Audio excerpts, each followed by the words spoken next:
Welcome to the 8th and final part of my video walkthrough for the Okami New Game Any % Beginners route.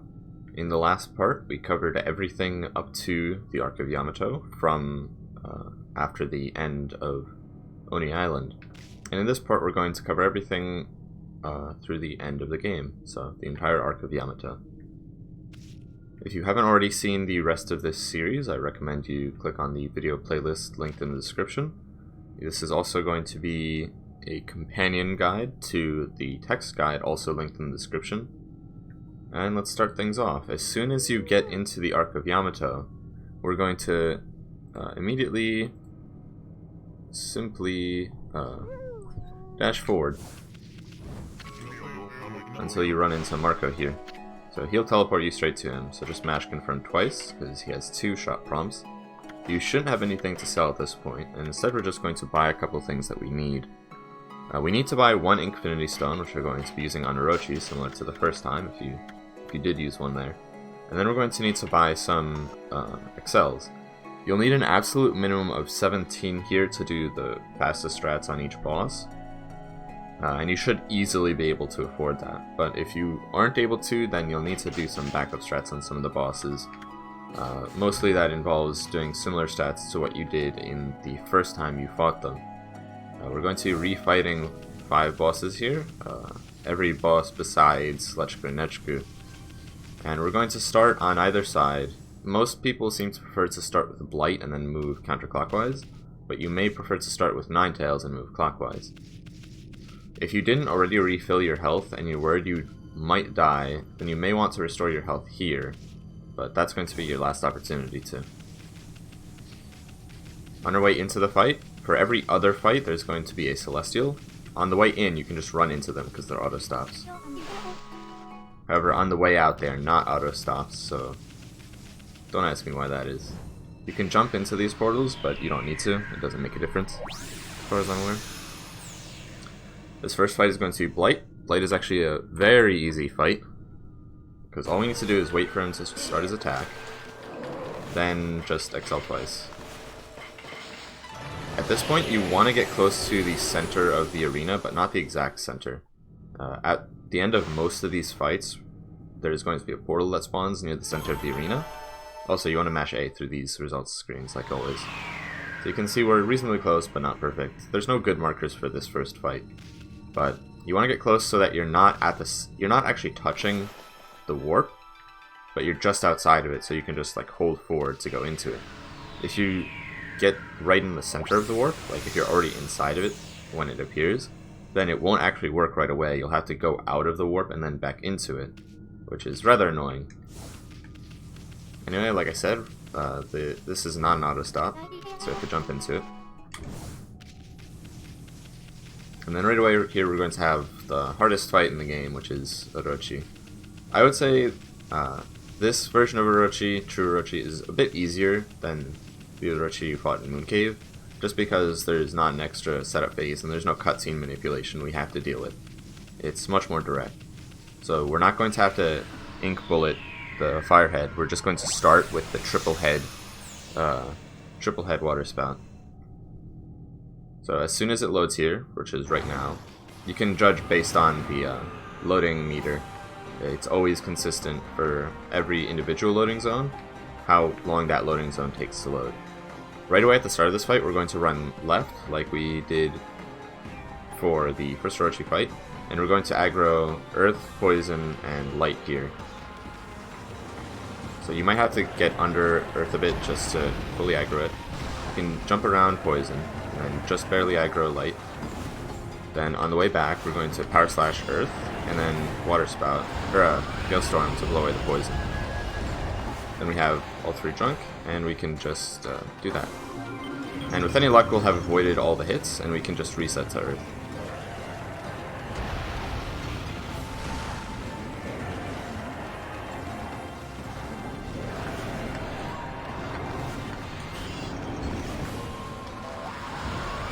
So unfortunately we ran out of ink here, so we're going to need to use our Ink Stone a bit early. But we didn't get hit yet, which is good. So in this time, we actually do need to hit the bell on Orochi's back with the last water spout, because otherwise one exorcism slip won't kill the bell. So make sure for your second water spout you connect with the bell on Orochi's back along with the 3 heads. And if you see the bell get damaged, that means you did everything correctly. So at this point you can just use 1 exorcism slip to end phase 1 quickly. And then phase 2 is pretty much exactly the same as the first time you fought Orochi, except each group of 4 heads takes 2 exorcism slips instead of 1. And also there's fire that falls right away here, which can hit you, although it won't damage you since you have the fire tablet, which protects you from fire damage.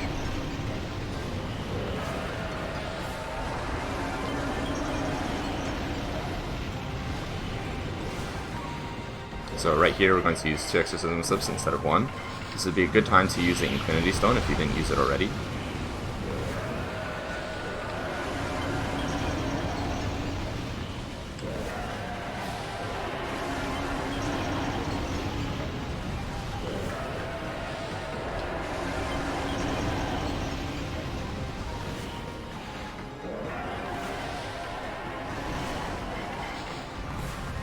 And with any luck, you should be able to kill all 4 heads. Also, interesting thing, you can jump on Orochi's back here. There's no point to doing this, but it looks cool.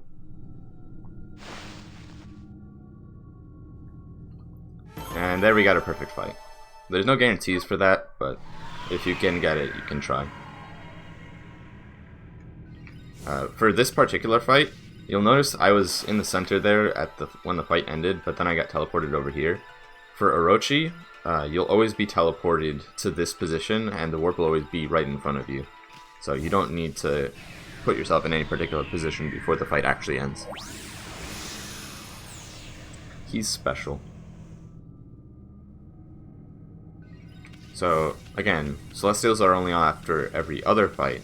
So there's not going to be a Celestial here, but there will be a Celestial before the next fight, which is going to be the Spider Queen. This version of the Spider Queen is slightly different from the one you fought in Two to Ruins. The only real difference is that it requires 3 vines instead of 2.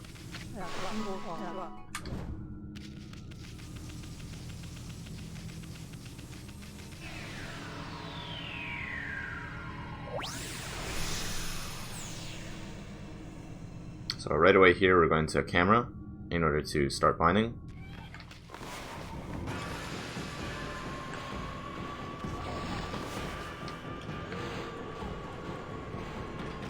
My camera angle isn't great there. Then as soon as the flowers disappear, 2 XLs. Is all it takes. This is one of the easiest bosses. From here you want to go to her back, I guess her left, your right. This leg here, the back right one. And we're going to go so that we're on her like fingertips basically. And this aligns us pretty consistently with the portal. I might have gone a bit too far there, but I'm not sure. Yeah, you should see me right there, and hopefully we're not inside the portal, so we can just hold forward. And we did it correctly.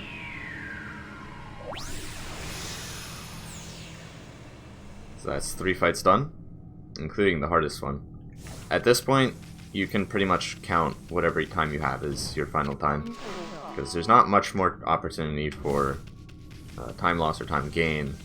I would say Ninetales can be inconsistent, and there's going to be a lot of menuing for the final boss, but as long as you're mindful of it, you shouldn't lose too much time here. Next we're going to go to Crimson Helm. This fight's pretty simple. We're going to start right away with an XL to break his armor, then we're going to Gale Storm to make him vulnerable, and then we're going to use 4 XLs.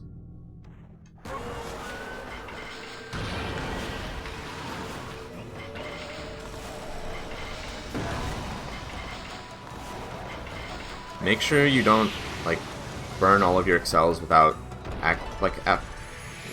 make sure you don't forget to make him vulnerable with the Gale Storm.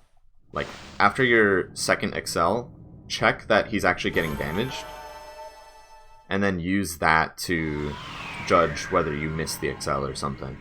You don't want to burn all of your XLs when he's completely invulnerable.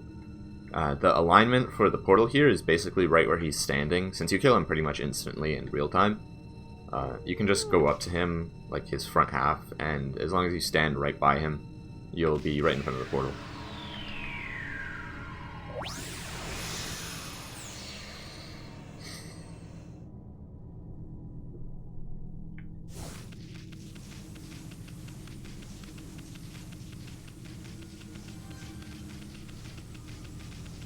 And all that's left here is Ninetales and the final boss.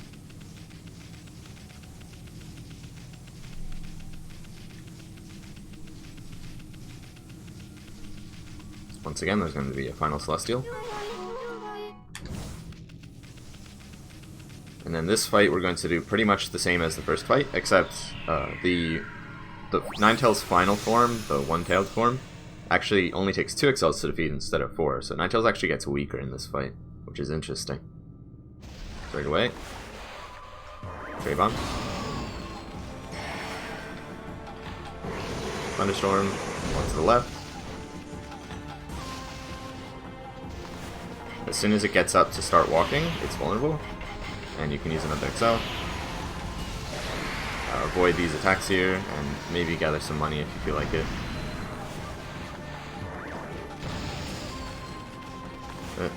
Armored through it somehow. That can happen. Then you go to its backside. Find the Grandpa Spirit, and you can excel. Then as soon as the one-tailed form appears, there won't be a cutscene for it. So you can just... it just appears. It's kind of weird. You can just use 2 XLs. Then the alignment here is... we're going to be looking at the spiral pattern on the floor here. We're going to go to the tip here, and we're going to face towards the center. And that alignment works pretty consistently. So we actually got a lot of money there, so we did a pretty good job. So the by the way, it's not obvious, but the camera angle you get after these cutscenes is always based on the facing direction of Ami. The camera will always be the inner camera position behind Ami. So look at her facing direction relative to the portal in the cutscene where the portal spawns, and then just hold that direction. So like the cutscene would have looked like this, but I don't want to hold down after that cutscene. I want to hold up because Ami's facing straight towards the portal. Like so. And then that applies to every one of the fights, except obviously Orochi where it's a fixed position. So here there's going to be one more Celestial, and this one's a bit longer, so you don't have to skip right away.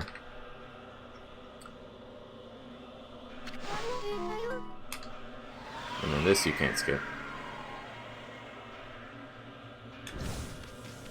From here, we don't want to go to the portal right away. We actually need to buy some XLs, because we need at least 43 for the final boss, if you don't want to use some slow strats. So talk to this guy, and just max out your XLs, because it's not like it matters if you waste them. Again, you need at least 43. It is possible to waste some of them if you don't follow the guidelines correctly, so it's good to have some backups. We have 3 here. Skip this, and then at the end of this, we're going to skip again. But yeah, it's good to have some backup XLs just in case you mess up some numbers on Yami, but it's not a big deal. All of these numbers are going to be listed in the video guide, or in the text guide, but it's not too bad. As soon as the fight starts, we can use 3 XLs. And this is how this fight goes, by the way. We're really going to use 43 XLs to defeat Yami. That's why I said Orochi is the last hard fight. At the end of each of these, just hold X for fast text. You can technically skip this text, but it's not faster than just holding fast text through it. Then we're going to use 2 XLs, so 3, 2. Hold fast text for every time you get back a brush power.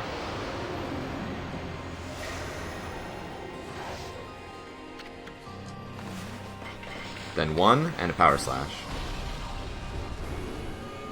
So 3, 2, 1 power slash. And then we're just going to use 1 more, and that's the end of phase 1.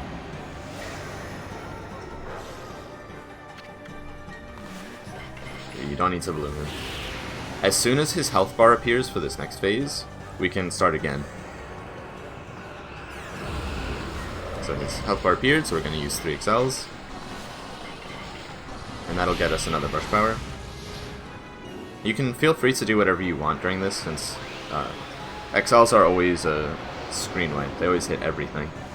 So you don't need to be close to Yami or anything. You can just like dick around if you want. Then we're going to use another 3. At this point, also Power Slash. I forgot to mention that. 3/3 Power Slash. This is going to give us the Water Spout ability. And then as soon as he lights on fire here, Brush and then Water Spout. And then you can use 2 more. And that'll give us another power. Since we're not using any of these, it doesn't particularly matter which is which, but this is Crescent for reference. And then just 1 more. And that should end the phase. And once again, we're going to be waiting until his health bar appears. This time we're actually just going to use 5 XLs right away. Because this is the gambling phase, and we can actually burn through all of his health at the start. As soon as his, the sides pop out, you can brush and he'll start moving. And then as soon as all of the slots start rolling, you can Power Slash. So what I do is I set up the Power Slash and I hold it, and then I release it as soon as the 3rd roller starts rolling. This is Wind, Galestorm I should say. If you get hit here, it's okay, it doesn't make a difference. And all 3 start rolling and we release.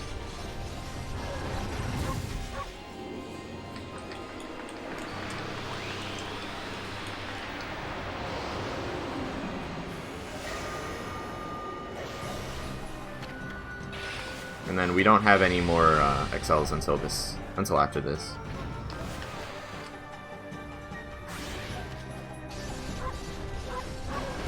Also, feel free to listen to the music. This is one of my favorite tracks in the game. This is Veil of Mist. That signifies the end of this phase. So after 3, basically we do 5 XLs, we get 3 powers, and then we use another XL, and that ends the phase. So this is the only phase where you don't start with 3 XLs, basically. Then this phase, once again, we start with 3. And this phase is quite simple. We don't have any shenanigans with Power Slash or Water Spout. We're just going to use XLs here.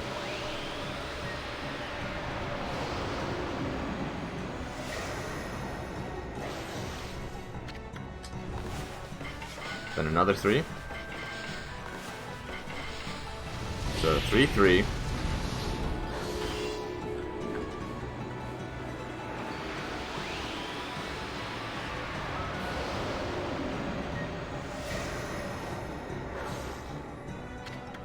Then 2.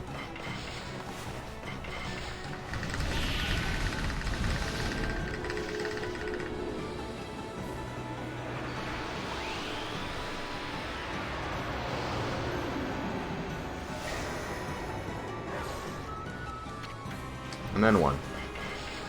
And at that point, we're just going to wait for this next cutscene to load, and we're just going to skip it. So again, phase 4 was 3/3/2/1. This is the final phase. Unfortunately, we skip a very nice cutscene. Just draw a sun, and then as soon as Yami becomes vulnerable, use 12 XLs. You should be dashing to the right here, because otherwise you can get hit by the missiles, which locks you out of the pause menu for a short while. You can count here, or you can just spam them. It doesn't really matter. If you want to spam them, just watch Yami's health bar to make sure you don't use extra.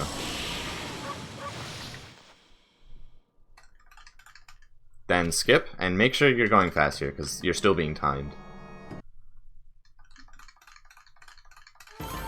And now you're done. And as soon as the time appears, that's time. So, we didn't exactly get a great time on this first run, 8 hours, 38 minutes, and 10 seconds, but that's because we were not going for the speediest task here. None of these accolades really matter, because we're not going to make a New Game Plus file off of this. It would be pretty awful, since we have burned all of our money on XLs. But the only time that matters is the first time, listen here, save Chikam, with the 8 hours, 38 minutes, and 10 seconds. If you didn't have a capture card, this is what you would screenshot. Like, get out your phone, take a picture of this, and submit this to the leaderboards, because this is what actually matters. But regardless, congratulations, you have completed a speedrun of Okami. If this is your first run, you would probably have been making saves in a few of the places I recommended, and hopefully a few other places, just judging by whatever you find most necessary. And you're ready to move on to real runs. If you ever feel like you need to rewatch this, you can. All the videos are always going to be there. If you have any questions, once again, you can ask in the description on my Twitter or in the Okami Speedrunning Discord, all linked in the description. And this is just the Karmic Transformers.